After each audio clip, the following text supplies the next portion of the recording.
Մոմոյամա դարաշրջանի բացառիկ այս սափորը ճապոնական խեցեգործության շատ այլ նմուշների հետ կարելի է տեսնել Հայաստանի պատմության թանգարանում։ Երկրային կերպարանափոխություններ, այսպես է կոչվում ժամանակավոր շրջիկ ցուցադրությունը, որն այցելուներին է ներկայացնում Յակիշիմե, թարգմանաբար թրծված կարծրացած կերամիկայի պատմությունը։ Դրա սկզբնավորման Հեյյան ժամանակաշրջանից մինչև մեր օրեր։ Էքսպոնատների շարքում կան ինչպես 900 տարեկանից մեծ, այնպես էլ մոդեռն կերամիկական գործեր, հպարտանում է փոխդեսպան Անազավա Յոկոն։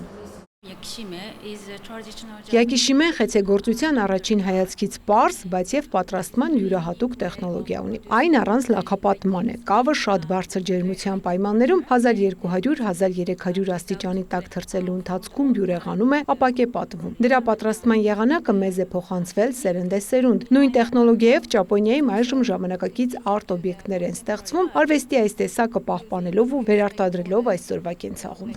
Յակիշիմե տեխնոլոգիայով աշխատող վարպետները երկրում համարվում են ազգային գանձ, նրանց ստեղծած ավանդական ու միաժամանակ մոդեռն սպասքը ժամանակակից տանտիկինները մեծ հաճույքով, հարգանքով են օգտագործում։ Ցուցափեղկերի ծաղկաման, սափոր ափսեների նոր տեսականու մասին պատմում է Ջիմբո Մեգումին։ Սա Յոկոջամա ափսե է, որի մեջ մենք կարող ենք դնել մեր սնունդը, օրինակ սուշին։ Այս մեկը նույնպես շատ հայտնի հեղինակի գործ է։ Այն ևս խոհանոցում ամենօրյա օգտագործելու համար է։ Տեսեք, ճիշտ այնպես, ինչպես նկարում է պատկերված սեղանի վրա։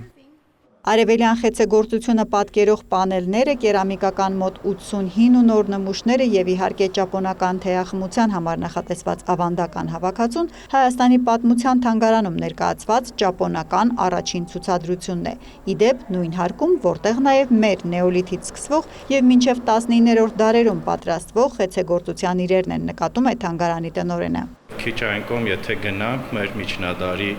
խեցեգործական նմուշներն են, հատկապես անից և դվինից, այս շրջանում մեր մոտ լրիվ ուրիշ, այսպես ավելի շատ երեսպատված կամ ջնարակված տեխնոլոգիայով կերամիկաներ ավելի հարգի և տարածված։ Մեր այցելուն այսօր հնարավորություն ունի տեսնել և այդ ավանդականը մեր հավաքածուի շնորհիվ և նաև